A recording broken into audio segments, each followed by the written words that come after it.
For gamers using the Windows April 2018 update, switching screens might not be as fast as it used to be.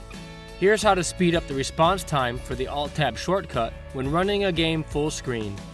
Go into Settings, select System, and click on Focused Assist. Under Automatic Rules, toggle off when I'm playing a game to disable this feature during gameplay. In addition, you can also update your GPU driver to keep your system running at its best to help optimize your gaming experience. One other thing to be aware of is to pay attention to Windows Update alerts, as Microsoft is always trying to stay on top of any issues as they arise.